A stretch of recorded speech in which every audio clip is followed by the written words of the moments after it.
Hello, my name is Keshwani. There's K-E-S-H-W-A-N-I, Keshwani. We are here because we want to prepare for the GMAT. We have been solving GMAT math problems out of this book here, GMAT Review, the official guide, the 13th edition. If you do not own this book already, purchase one immediately. You're going to need it. This book contains 230 problem solving questions. It has 174 data sufficiency questions. We have already solved all of those problems. If you're interested in watching the solutions to any of these problems, you will find the solutions to these problems from day number 1 through 250. Right now, we're in the process of redoing the problems, but if you're interested in watching the original solutions to any of these problems, like I said, they're right there, 1 through 250. Right now, we are on page number 161. 161. Problem number 64. We are told that the apples cost 70 cents. We are also told that the bananas cost 50 cents. Apples cost 70 cents, banana costs 50 cents, and we are told that the total that we spend, total amount of money that is spent, we are told, is 630 cents. Or $6.30 if you like. The question simply is total number of fruit bought. What is the total number of fruit that we buy? Apples and bananas together. Let's see what we can do.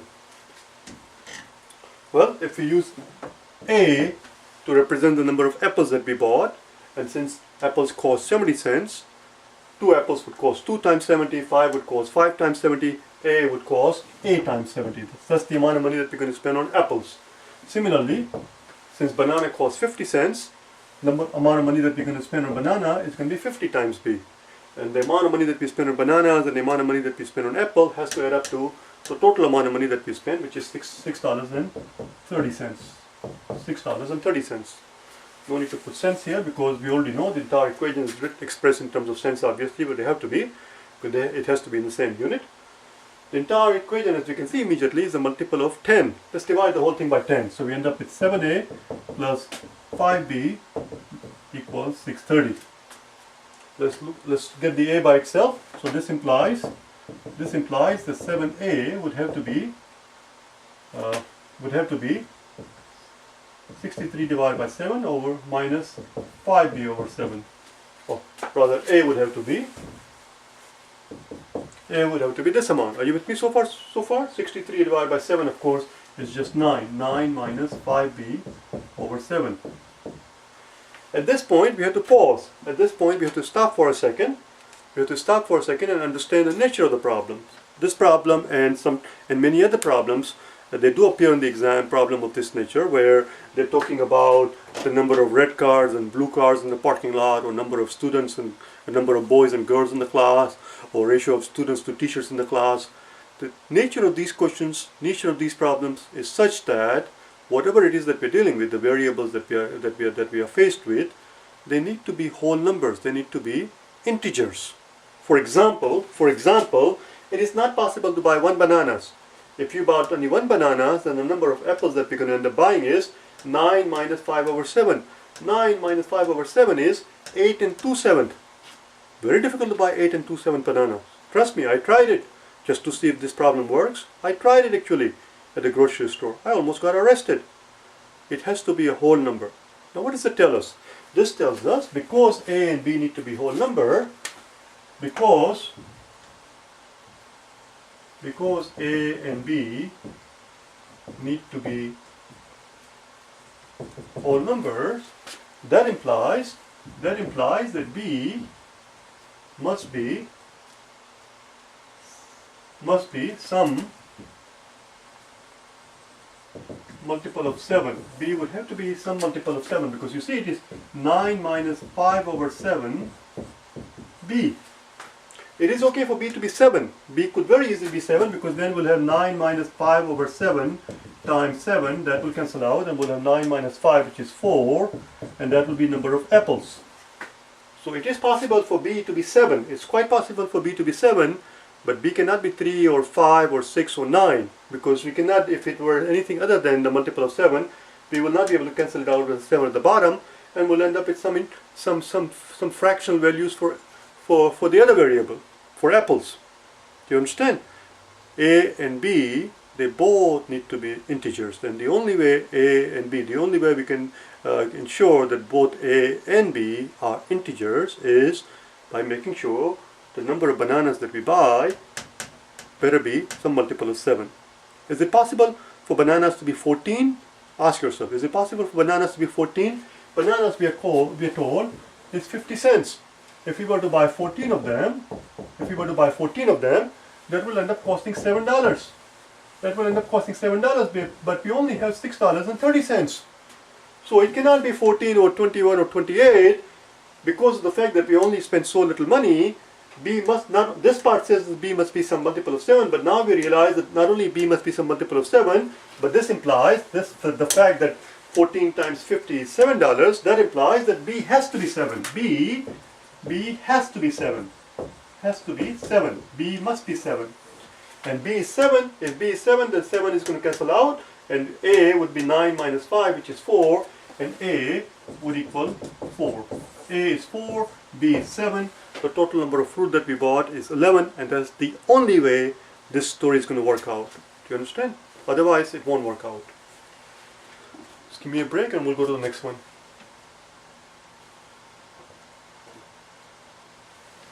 Alright, I'm back from my break.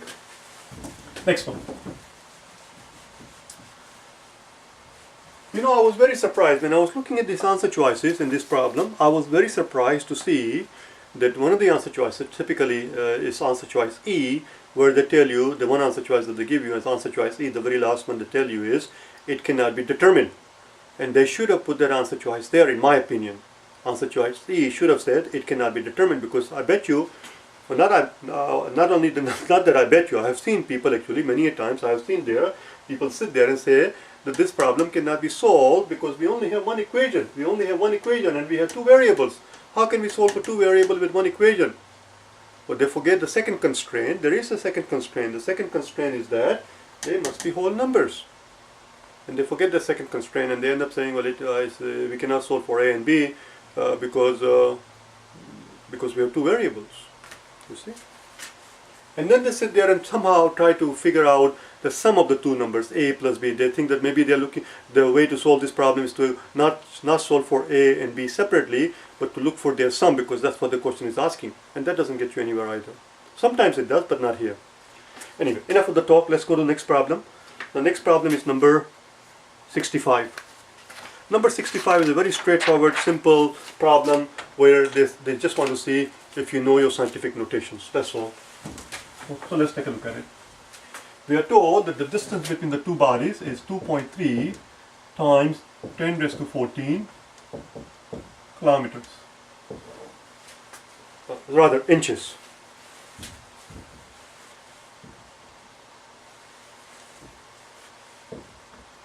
We are told that the distance between the two bodies, body A and B, is 2.3 times 10 raised to 14 inches. The question is, what is that distance expressed in kilometers? What is that distance? What would that distance be if we were to measure it in kilometers? And they go on to tell us that 1 kilometer equals 3.9 times 10 raised to 14 inches are there in 1 kilometer. So there you go. That's how many inches we have in 1 kilometer. 3.9 10 raised to 4 inches per kilometer. As you can see, inches are going to cancel out, and this kilometer will end up on the top. So we just have to simply divide the two quantities. Let's do it, shall we? Here we see 10 raised to 14. Here we see 10 raised to 4. Let's take care of this part first. So we end up with 2.3 over 3.9 times 10 raised to 14 minus 4 is going to give us 10. The second thing we need to understand, here, and not just this problem, in all the problems, the amount of work that you put into a problem on a standardized exam depends not just on how the question is presented to you, it depends not just on what is being asked and what is being told in the problem, but it equally depends on how the answer choices are laid out in front of you. You must always glance at the answer choices, because that sometimes tells you how much work you will put into it. If you look at these answer choices, we see 7.1, 5.9, 1.6, but somehow you need to have the top number bigger than the bottom number. That's the only way we're going to get 1.9 or 7.6 or whatever the hell they're talking about there. So let's do that, shall we? We're going to borrow 10 from here. We're going to borrow 10 from here. Let's erase this top bottom part here. It's just annoying. This can be written as, well, first of all, this is same as 23 over 39 times 10 raised to 10. 10 raised to 10, of course, can be written as 10 times 10 raised to 9. And 10 times 23 is just 230 divided by 39, 10 raised to 9. Are you still with me in the story? It's very important that you stay in the story, okay? What I did at this point is, again, very quickly take a glance at the answer choices, take a look at the answer choices, and you will see that the only answer choice with 10 raised to 9 is answer choice B, I believe. Yes, answer choice B. The only answer choice that I see there with 10 raised to 9 is B. That's the answer. Now, just to give myself a peace of mind, just to have an added insurance that I did not muck it up, muck with an M, not an F, okay, don't get excited. Just to ensure that I did not muck it up, what I did was, B says 5.9. Well, 5.9 in my opinion is very close to 6. In other words, this quantity on the top, what they're telling us, is something 6 times the bottom quantity. Let's find out what 6 times 39 is. 6 times 39, what can we do it? 6 times 39 actually is very simple. There is nothing to there. We know 6 times 40 is 240. 6 times 39 is same as 6 times 40 minus a 6. 6 times 40 is 240. 6 times 40 is 240 minus a 6 is 234, which is exactly what we have here. So that is the right answer. Its answer is B. In other words, instead of 230, if we had 234, it would have been exactly 6 times 10 raised to 9. Instead of 6 times 10 raised to 9, it is 5.9 times 10 raised to 9. Same thing. The answer is B. Let's move on then. Enough of the talk. Number 66. Give me a break one more time.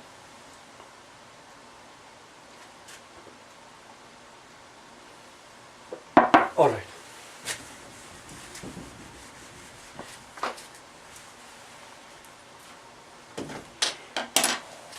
In number 66 we are told that at a certain school the ratio of number of second grader to the fourth grader is 8 to 5. Second grader to fourth grader is 8 to 5. Second grader to fourth grader is 8 to 5. I'm going to use the letter L to represent the fourth grade. Fourth as in last grade. And we're going to use F for the first grade so that we can keep them separate. Okay? F for the first grade, L for the last grade. They also go on to tell us that the ratio of first grade to second grade is 3 to 4. 3 to 4. If I read it correctly, that's right. And the question simply is, if the ratio of the number of third grade to the number of fourth grade is 3 to 2, 3 to 2, what the hell? Where did that come from? Oh, there is one more. They tell us one more. Ratio of third grade to fourth grade. Third grade to fourth grade is 3 to 2. 3 to 2. Well, listen, now that you know, well, let's leave it here. It would have looked much better if I had put all three of them nicely in a row, but it's too late now. I don't want to redo everything. So what is it that they're asking for? What's the ratio of first grade to third grade? First grade to third grade. This is what we need. First grade to third grade. Well, let's see, what can we do? Well, I see a T here. Now listen, if we were to combine these two, S over L and F over S, you see, watch what happens. If you were to multiply S over L times F over S, just listen to me.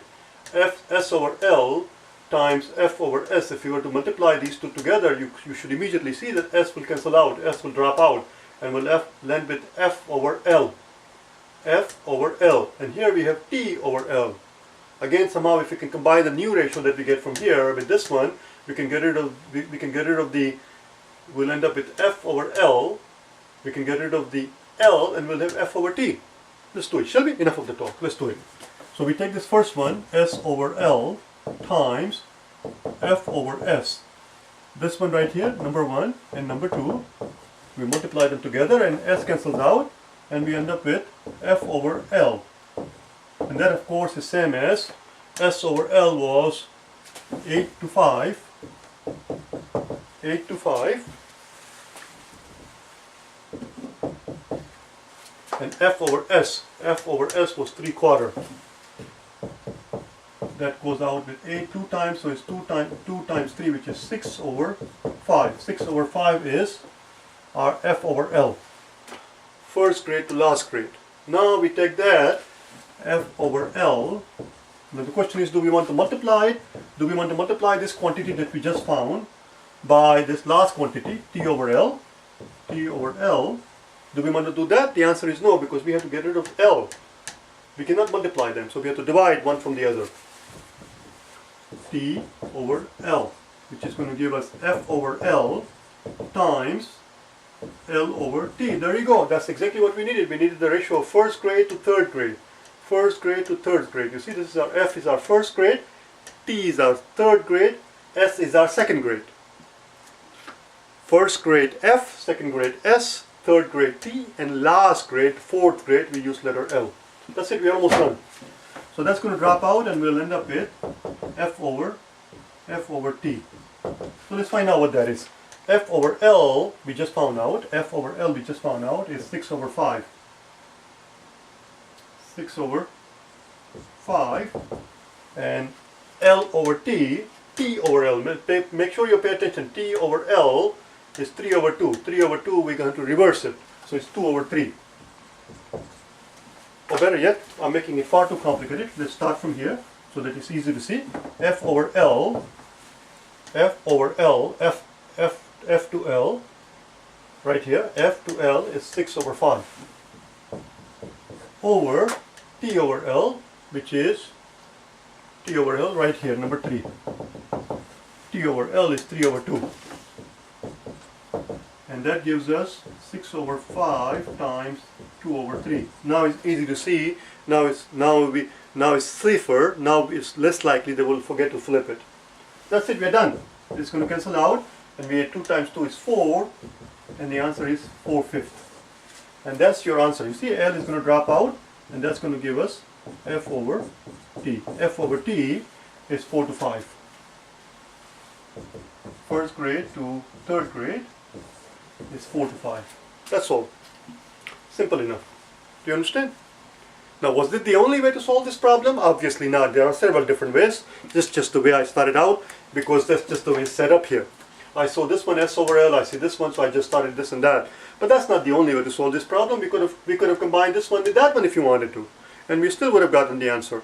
We still would have gotten the answer instead of using the first ratio, and second ratio to start out with. We could have started out with the first and the third. And as a matter of fact, if you like, we can actually do it just to satisfy our curiosity, to see how to do it the second method. Let's do it second method, shall we? Let's do it one more time in the second method. Just give me a second, 1 second break.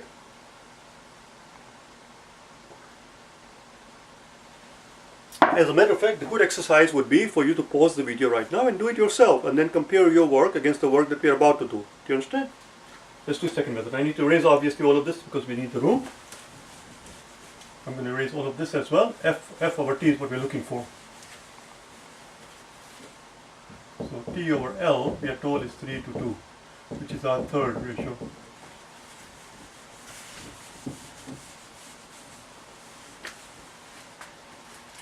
So we could have started out with S over L, which is our first ratio, S over L, and divide that by the third ratio, T over L.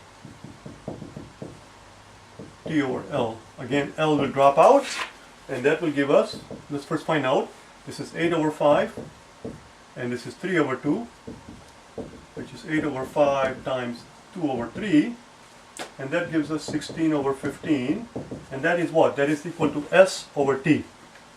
S over T, right here. Let's make a note of it. Let's call it the fourth one. Now, we use the second one that we haven't used yet, and the fourth one. You see? F over S times S over T This is the second one, and this is the fourth one that we just found right here. That's what we're interested in, aren't we? We're looking for the ratio of first grader to third grader. S again will cancel out and we're done. F over S, we are told, is 3/4 times S over T, we just found out. S over T, we just found out, is 16 over 15. 16 over 15. Oh, what do you know? 16 is going to go with this one 4 times, and 15 is going to go 5 times, and we find 4 to 5, just like before. The ratio is 4 to 5, of course, just like before. Obviously, what else did we expect to find? The answer is not going to change just because we use a different method. That will be silly. That will be a very absurd thing to suggest. Answer, of course, will be the same no matter how you do it. And again, this is not the second method. There are several different ways you can go about it. Depends on where you start and where you end. Do you understand? It's up to you. You just have to play around with it and understand what your destination is, where you want to get at the end. That's all. Just give me a break one more time, or 1 more second, and then we'll do the last one in the column. Number 67. Number 67.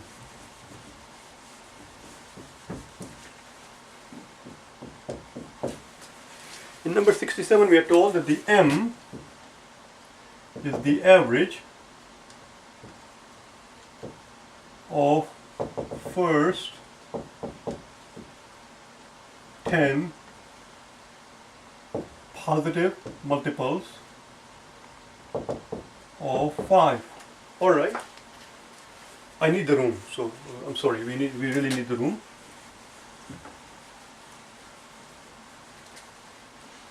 And we are told that the capital M is the median of the first 10 positive multiple of 5. So capital M is the median of the first 10 positive multiples of 5, and M is the average of the first 10 positive multiples of 5. I'm making too much fuss about nothing actually. There is nothing in here at all. First thing we're going to do is, if you cannot conceptually see what's going on here, if you have trouble conceptually seeing right away immediately what's going on here, then put in numbers, multiples of 5.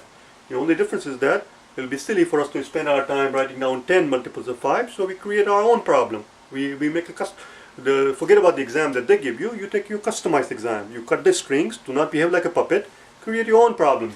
Instead of first 10, let's have first 5. Average of first 5 positive multiples of 5. So first 5 positive multiples of 5s are, the first 5 positive multiples of 5s are 5, 10, 15, 20, and 25. Now we can clearly see that the average of these 5 numbers, because of the fact they are equally spaced, the average of these 5 numbers is going to be 15. And what's the median? Again, because they are put in the order here, that is also the median. That is also the median. The average and the median here is the same. And since they are looking for, what is the question asking? Since they are looking for their difference of average and median, because they are equal to each other, the difference is 0. The answer is a big fat 0. Do you understand? Not a regular one, but a big fat one. I'll see you tomorrow, okay? I'm not going to start the second column right now. I'll see you tomorrow, okay? Bye now.